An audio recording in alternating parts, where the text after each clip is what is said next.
राधे राधे। जय जय श्री राधे।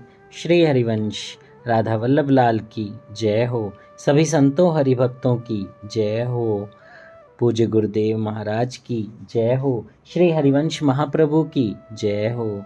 भगवत गीता की जय हो। भगवान श्री कृष्ण की जय हो।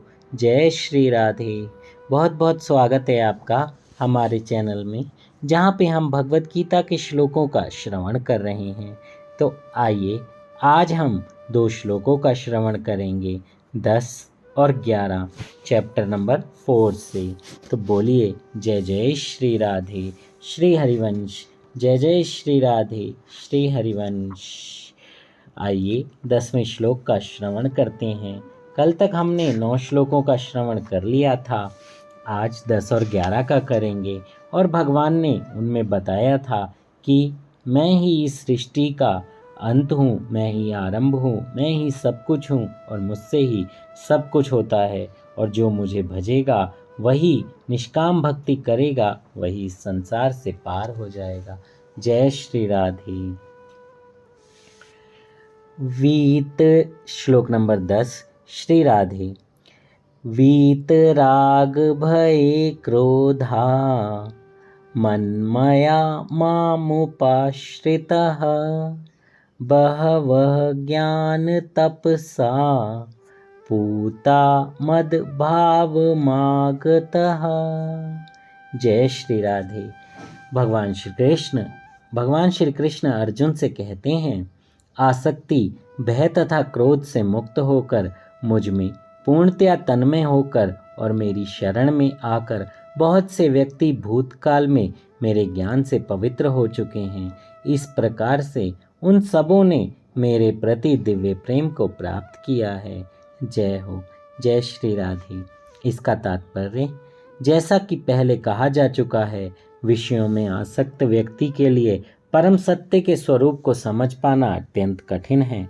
सामान्यतः जो लोग देहात्म बुद्धि में आसक्त होते हैं, वे भौतिकवाद में इतने लीन रहते हैं कि उनके लिए यह समझ पाना असंभव है कि परमात्मा व्यक्ति भी हो सकता है। ऐसे भौतिकवादी व्यक्ति इसकी कल्पना तक नहीं कर पाते कि ऐसा भी दिव्य शरीर है जो नित्य तथा सच्चिदानंदमय है। भौतिकवादी धारणा के अनुसार शरीर नाशवान, अज्ञान में तथा अत्यंत दुखमय होता है। अतः जब लोगों को भगवान के साकार रूप के विषय में बताया जाता है तो उनके मन में शरीर की यही धारणा बनी रहती है। ऐसे भौतिकवादी पुरुषों के लिए विराट भौतिक जगत का स्वरूप ही परम तत्व है। फलस्वरूप वे परमेश्वर को निराकार मानते हैं और भौतिकता में इतने तल्लीन रहते हैं कि भौतिक पदार्थ से मुक्ति के बाद भी अपना स्वरूप बनाए रखने के विचार से डरते हैं। उन्हें जब यह बताया जाता है कि आध्यात्मिक जीवन भी व्यक्तिगत तथा साकार होता है, तो वे पुनः व्यक्ति बनने से भयभीत उठते हैं। फलतः वह निराकार शून्य में तदाकार होना पसंद करते हैं। सामान्यतः वे जीवों की तुलना समुद्र के बुलबुलों से करते हैं, जो टूटने पर समुद्र में ही लीन हो जाते हैं।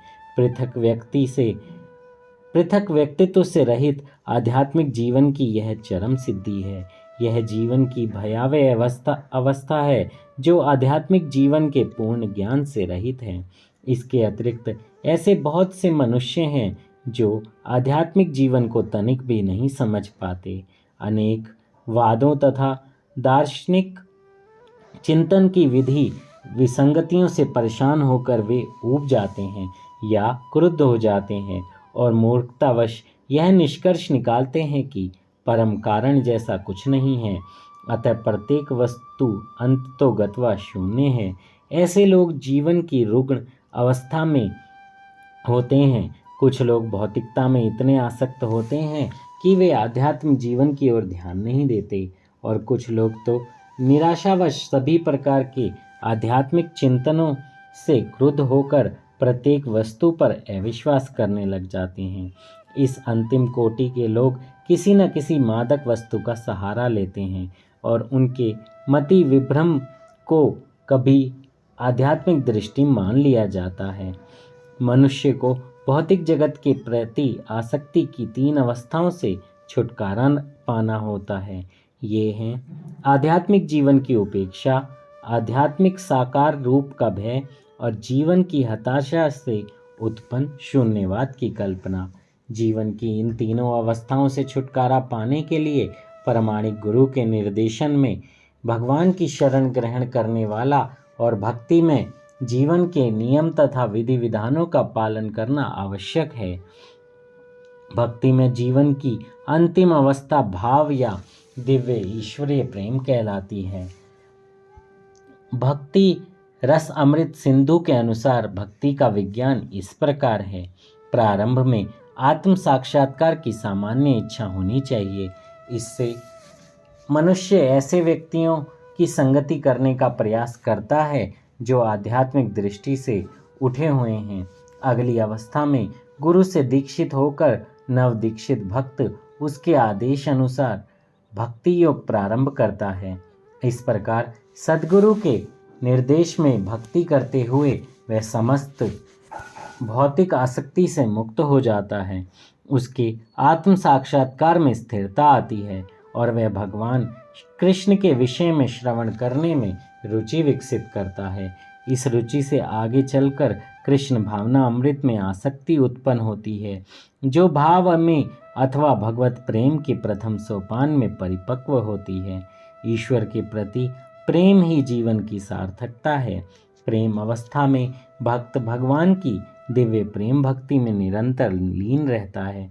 अतः भक्ति की मंद विधि से प्रामाणिक गुरु के निर्देश में सर्वोच्च अवस्था प्राप्त की जा सकती है और समस्त भौतिक आसक्ति व्यक्तिगत आध्यात्मिक स्वरूप के भय तथा शून्यवाद से उत्पन्न हताशा से मुक्त हुआ जा सकता है। तभी मनुष्य को अंत में भगवान के धाम की प्राप्ति होती है। जय श्री राधे। श्री हरिवंश। तो इस श्लोक में यही बताया गया है कि कैसे आप भक्ति भाव को प्राप्त कर सकते हैं और कैसे भूतकाल में बहुत सारे मनुष्यों ने भगवान की भक्ति करके उनको प्राप्त किया, उनके दिव्य प्रेम को प्राप्त किया। यहाँ भगवान यही बताना चाहते हैं। हम सब लोग इधर उधर भटक जाते हैं, माया से ग्रसित होते हैं और हमारा संग कैसा होता है इस पर भी बहुत चीज़ें डिपेंड हो जाती हैं। अच्छे वैष्णवों का संग कीजिए, अपने गुरु के आदेश पर चलिए, नाम जप कीजिए, मंत्र जप कीजिए और प्रभु के प्रेम को पाइए। जय श्री राधे। श्री हरिवंश। आइए श्लोक नंबर 11 का श्रवण करते हैं।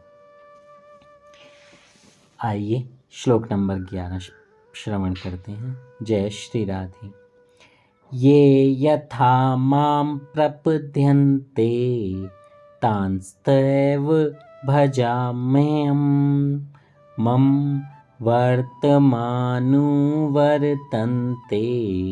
मनुष्याः पार्थ सर्वशः। जय श्री राधे। श्री हरिवंश।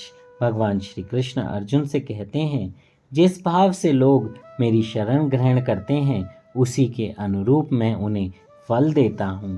हे पार्थ, प्रत्येक व्यक्ति सभी प्रकार से मेरे पथ का अनुगमन करता है। जय हो। जय श्री राधे। इसका अर्थ, प्रत्येक व्यक्ति कृष्ण को उनके विभिन्न स्वरूपों में खोज रहा है। भगवान श्री कृष्ण को अंशतः उनके निर्विशेष ब्रह्म ज्योति तेज में तथा प्रत्येक वस्तु के कण कण में रहने वाले सर्वव्यापी परमात्मा के रूप में अनुभव किया जाता है। लेकिन कृष्ण का पूर्ण साक्षात्कार तो उनके शुद्ध भक्त ही कर पाते हैं। फलतः कृष्ण प्रत्येक व्यक्ति की अनुभूति के विषय हैं और इस तरह कोई भी और सभी अपनी अपनी इच्छा के अनुसार तुष्ट होते हैं। दिव्य जगत में कृष्ण अपने शुद्ध भक्तों के साथ दिव्य भाव से विनिमय करते हैं। जिस तरह भक्त उन्हें चाहता है, कोई एक भक्त कृष्ण को परम स्वामी के रूप में चाह सकता है, कोई सखा के रूप में, कोई पुत्र के रूप में और कोई प्रेमी के रूप में। कृष्ण सभी भक्तों को समान रूप से उनके प्रेम की प्रगाढ़ता के अनुसार फल देते हैं। भौतिक जगत में भी ऐसी ही विनिमय की अनुभूतियाँ होती हैं और वे विभिन्न प्रकार के भक्तों के अनुसार भगवान द्वारा संभाव से विनिमय की जाती हैं। शुद्ध भक्त यहाँ पर और दिव्य धाम में भी कृष्ण का सानिध्य प्राप्त करते हैं और भगवान की साकार सेवा करते हैं। इस तरह वे अब उनकी प्रेम भक्ति का दिव्य आनंद प्राप्त करते हैं। किंतु जो निर्विशेषवादी हैं और जो जीवात्मा के अस्तित्व को मिटाकर आध्यात्मिक आत्मघात करना चाहते हैं, कृष्ण उनको भी अपने तेज में लीन करके उनकी सहायता करते हैं। ऐसे निर्विशेषवादी सच्चिदानंद भगवान को स्वीकार नहीं करते। फलतः वे अपने व्यक्तित्व को मिटाकर भगवान की दिव्य सगुण भक्ति के आनंद को प्राप्त नहीं करते। उनमें से कुछ जो निर्विशेष सत्ता में दृढ़तापूर्वक स्थित नहीं हो पाते, वे अपने कार्य की सुप्त इच्छाओं को प्रदर्शित करने के लिए इस भौतिक क्षेत्र में वापस आते हैं। उन्हें वैकुंठ लोक में प्रवेश नहीं करने दिया जाता, किंतु उन्हें भौतिक लोक में कार्य करने का अवसर प्रदान किया जाता है। जो सकाम कर्मी हैं, भगवान उन्हें यज्ञेश्वर के रूप में उनके कर्मों का वांछित फल देते हैं, और दूसरे जो योगी हैं और योग शक्ति की खोज में रहते हैं, भगवान उन्हें योग शक्ति प्रदान करते हैं।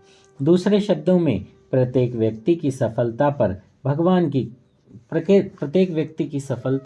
भगवान की कृपा पर ही आश्रित होती है, और समस्त प्रकार की आध्यात्मिक विधियां एक ही पथ में सफलता की विभिन्न कोटियां हैं। अतः जब कोई कृष्ण भावना अमृत की सर्वोच्च सिद्धि तक नहीं पहुंच पाता, तब तक सारे प्रयास अपूर्ण रहते हैं। जय हो। और श्रीमद् भागवत में भी कहा गया है, मनुष्य चाहे निष्काम हो या फल का इच्छुक हो या मुक्ति का इच्छुक ही क्यों ना हो, उसे पूरे सामर्थ्य से भगवान की सेवा करनी चाहिए, जिससे उसे पूर्ण सिद्धि प्राप्त हो सके और जिसका पर्यवसान कृष्ण भावना अमृत में होता है। जय हो। जय श्री राधे। तो आप कुछ भी करें, कैसे भी आप भक्त हों, चाहे योगी हों, चाहे प्रेम भक्ति के हों, चाहे कर्मी हों, कैसे भी हों, सब कुछ भगवान श्री कृष्ण को आपको अर्पित करना है। कोई फल इच्छा नहीं, कोई इंद्रिय तृप्ति इच्छा नहीं, सिर्फ भगवान से यही कहना है, हम आपकी सेवा कर रहे हैं, आप जो भी देंगे वो हमें मंजूर है। भले आप उनसे कुछ मांगें भी तो भी आपको यही कहना है कि प्रभु ये तो है आपका ही, आपको सरल बनना है, सहज बनना है। मांगना भी है तो इस भाव से कि प्रभु ये तो आप ही के लिए आ रहा है, आप ही करवा रहे हैं और आपके लिए ही हम इसे सेवा में लेंगे। तो वो चीज़ भगवान खुद से आपके पास खुद से आ जाएगी और भगवान उसमें नियत बन जाएंगे, निमित्त बन जाएंगे। बस आपकी नियत साफ होनी चाहिए। जय श्री राधे। श्री हरिवंश राधा वल्लभ लाल की जय हो। सभी संतों हरिभक्तों की जय हो। श्लोक कहने में मुझसे कोई त्रुटि हुई हो तो मुझे क्षमा कीजिएगा।